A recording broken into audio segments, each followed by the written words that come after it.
Video part 2।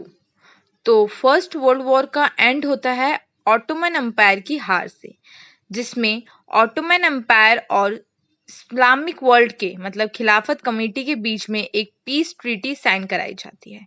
खिलाफत committee formed होती है बॉम्बे के अंदर इन मार्च 1919, जिसके अंदर दो लीडर्स होते हैं, मोहम्मद अली एंड शौकत अली। ये गांधी जी के साथ डिस्कस करते हैं कि हम एक यूनिफाइड नेशनल मूवमेंट स्टार्ट करेंगे जिसके अंदर हिंदू और मुस्लिम का सपोर्ट होना चाहिए इस नेशनल मूवमेंट को स्टार्ट करने में। कोलकाता सेशन के अंदर इन सितंबर 1920 ये दोनों लीडर्स कन्विंस करते हैं बाकी सबको कि नॉन कॉपरेशन मूवमेंट स्टार्ट करा जाए, जिसके अंदर सपोर्ट करेंगे खिलाफत एज वेल एज स्वराज के लिए। Why non cooperation? Gandhi ji की फेमस बुक हिंद स्वराज के अंदर उन्होंने लिखा है कि ब्रिटिश का रूल इंडिया के अंदर तभी एस्टेब्लिश हो पाया है जब इंडियंस ने ब्रिटिशों के साथ कॉपरेशन करा है। अगर इंडियंस ब्रिटिश के साथ कॉपरेट नहीं करते तो साल भर के अंदर ब्रिटिश का रूल कोलैप्स हो सकता है, खत्म हो सकता है। ठीक है, अब नॉन कॉपरेशन एक मूवमेंट कैसे बना? अगर हम ब्रिटिश के अंडर आने वाली हर एक चीज या हर एक जगह का बॉयकॉट करते हैं तो एक तरीके से हम उनके साथ नॉन कॉपरेट हो रहे हैं, उनका साथ सहयोग नहीं दे रहे हैं। तो हमें बॉयकॉट करना है ब्रिटिश से रिलेटेड जो भी चीजें हैं, चाहे वो सिविल सर्विस हो, आर्मी, पुलिस, कोर्ट हो, लेजिस्लेटिव काउंसिल हो, स्कूल हो, फॉरेन गुड्स हो या इंस्टीट्यूशंस हो, इन सभी चीजों का हमें बॉयकॉट करना है, तभी हम ब्रिटिश के साथ कॉपरेट नहीं करेंगे। ठीक है, तो नॉन कॉपरेशन मूवमेंट के अंदर कौन कौन पार्टिसिपेट करा था और अलग अलग सोशल ग्रुप का क्या आइडिया था नॉन कॉपरेशन मूवमेंट को लेकर। जैसे कि हम फर्स्ट देखेंगे कि मिडिल क्लास ने कैसे पार्टिसिपेट करा नॉन कॉपरेशन मूवमेंट में। देन प्लीजेंट का क्या रोल था या प्लीजेंट का क्या ओपिनियन था नॉन कॉपरेशन मूवमेंट को लेकर। फिर उसके बाद हम वर्कर्स की कंडीशन देखेंगे एंड देन नेक्स्ट जो है ट्राइबल पीपल का, उन्हें नॉन कॉपरेशन मूवमेंट को कैसे लिया। नॉन कॉपरेशन एंड खिलाफत मूवमेंट स्टार्ट हुए थे जनवरी 1921 के अंदर। अब हम देखेंगे कि मिडिल क्लास का क्या पार्टिसिपेशन था नॉन कॉपरेशन मूवमेंट को लेकर। थाउजेंड्स ऑफ स्टूडेंट्स थे जिनने स्कूल और कॉलेजेस जाना बंद कर दिया। हेडमास्टर और टीचर ने रिजाइन कर दिया था। लॉयर्स ने अपनी लीगल प्रैक्टिस छोड़ दी और काउंसिल इलेक्शन भी बॉयकॉट कर दिए गए थे। फॉरेन गुड्स का भी बॉयकॉट करा गया था और लिकर शॉप्स भी ब्लॉक कर दी गई थी। देखा जाए तो फॉरेन इंपोर्ट जो चीजें थी उन्हें बंद कर दिया गया था, जिसकी वजह से वैल्यू में काफी गिरावट देखने को मिली थी इन द ईयर ऑफ 1921 से लेकर 22 तक। पहले जो वैल्यू थी वो थी 102 करोड़, अब जो वैल्यू गिरी वो थी 57 करोड़। तो काफी ज्यादा फॉरेन इंपोर्ट से लॉस हुआ था। बॉयकॉट मूवमेंट काफी ज्यादा स्प्रेड हुआ था, जिसके अंदर जो प्रोडक्शन था इंडियन टेक्सटाइल को यूज करा गया था और ब्रिटिश की जो मिल्स थी उन्हें बॉयकॉट करा गया था। बट इस मूवमेंट के ड्रॉबैक्स थे कुछ, वो ये थे कि खादी जो क्लोथ था वो काफी ज्यादा एक्सपेंसिव था और जो पुअर पीपल थे वो अफोर्ड नहीं कर सकते थे खादी को, तो उन्हें किसी वजह से ब्रिटिश के इंस्टीट्यूशन या उनकी मील से जुड़ना पड़ता था। ये काफ़ी लॉन्ग टाइम तक नहीं चल पाया और धीरे धीरे स्टूडेंट्स ने, टीचर ने अपनी जॉब पे दोबारा ज्वाइन करा। लॉयर्स भी अपने काम पे वापस चले गए थे गवर्नमेंट कोर्ट्स में। ठीक है, अब नॉन कॉपरेशन मूवमेंट प्लीजेंट की लाइफ में कैसे रिलेट करता है। तो अवध के प्लीजेंट थे बाबा रामचंद्र, ये एक सन्यासी थे और साथ में फिजी के एज अ इंटेंडर्ड लेबर थे, जिन्होंने नॉन कॉपरेशन मूवमेंट को तालुकदार्स और लैंडलॉर्ड्स के खिलाफ लिया था।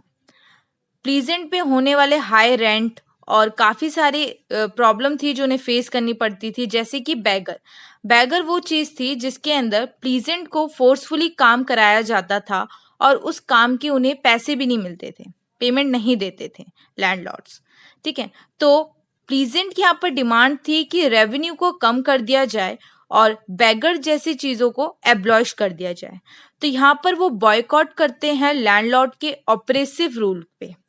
ठीक है, इन जून 1920 के अंदर जवाहरलाल नेहरू अवध के विलेज में आते हैं और बाबा रामचंद्र के साथ सारी सिचुएशन को देखते हैं और काफ़ी अदर लीडर्स के साथ मिलके ओथ किसान सभा का सेटअप करते हैं। ये सभा 300 ब्रांच में होती है विलेज के, और ये नॉन कॉपरेशन के अंदर होने वाली हर एक वायलेंस वाली चीज़ों को हैंडल करेगी। बट अवध के जो प्लीजेंट थे उनका स्ट्रगल बढ़ता ही चला गया, जिसके अंदर 1921 के अंदर तालुकदार और मर्चेंट के घर को अटैक करा गया था, जो प्लीजेंट ने करा था। बाजार लूटे गए थे, गोदाम लूटे गए थे, ठीक है।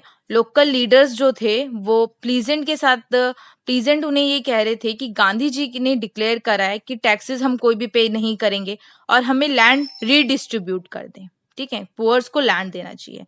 तो महात्मा गांधी का नाम इन्वॉल्व करके ये जो मूवमेंट था एक तरीके से वायलेंस की तरफ जा रहा था, ठीक है। अब ट्राइबल प्लीजेंट जो थे उनने नॉन कॉपरेशन मूवमेंट को कैसे लिया था? तो आंध्र प्रदेश के अंदर गुडेन हिल्स थे जहां पर गुरिल्ला मूवमेंट स्टार्ट करी गई थी। गुरिल्ला मूवमेंट कोई जानवर का मूवमेंट नहीं था, ये मूवमेंट कॉलोनियल गवर्नमेंट के खिलाफ था, क्योंकि फॉरेस्ट में रहने वाले जो लोग थे उन्हें फॉरेस्ट के अंदर एंट्री नहीं थी, ब्रिटिश गवर्नमेंट ने मना करा था, और वो फॉरेस्ट के अंदर एनिमल को ग्रेज भी नहीं करवा सकते थे, और फॉरेस्ट से रिलेटेड कोई भी रिसोर्सेज यानी फ्यूल, वुड, फ्रूट्स ये भी उन्हें नहीं मिलते थे, ठीक है। एक तरीके से उनके साथ फोर्सफुली काम करा देते थे उनसे, और पेमेंट नहीं करते थे, बैगर वाली सिचुएशन, ठीक है।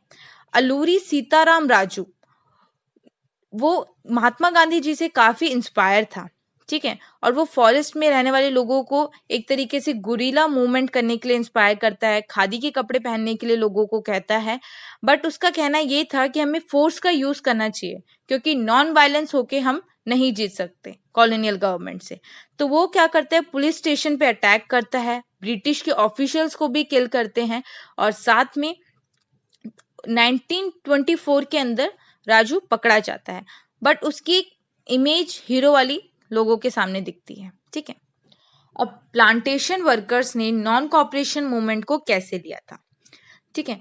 तो प्लांटेशन वो एरिया होता है जहाँ पर काफी बड़ा लैंड होता है, जहाँ पर ज्यादातर लोग मिलकर कल्टीवेशन करते हैं, ठीक है। प्लांटेशन वर्कर्स जो होते हैं असम के, ठीक है, उन्हें फ्रीडम होती है कि वो कहीं पे भी राइट टू फ्रीली कहीं पे भी मूव कर सकते हैं। बट इनलैंड इमिग्रेशन एक्ट आने के बाद इन प्लांटेशन वर्कर्स को परमिशन नहीं थी कि वो अपना गार्डन या प्लांटेशन छोड़ के कहीं पे भी जाए, ठीक है, और परमिशन काफी मुश्किल से मिलती थी। बट जैसे ही उन वर्कर्स ने नॉन कॉपरेशन मूवमेंट के बारे में सुना तो वो प्लांटेशन लैंड छोड़ के अपने घर चले गए थे, और उन्हें लग रहा था कि गांधी राज आ चुका है, अब सभी के पास अपना लैंड और अपना विलेज होगा, ठीक है। तो ये था अलग अलग कम्युनिटीज का नॉन कॉपरेशन मूवमेंट को अपनी तरफ से देखने का नजरिया, ठीक है। इस नॉन कॉपरेशन मूवमेंट के अंदर जो रेलवे और स्टीमर स्ट्राइक कर रहे थे सत्याग्रही, उन्हें ब्रिटिश की पुलिस ने पकड़ के मारा था। ये मूवमेंट में काफी सफर कर रहे थे सत्याग्रही और काफी कुछ ट्रबल्स देखने को मिला था।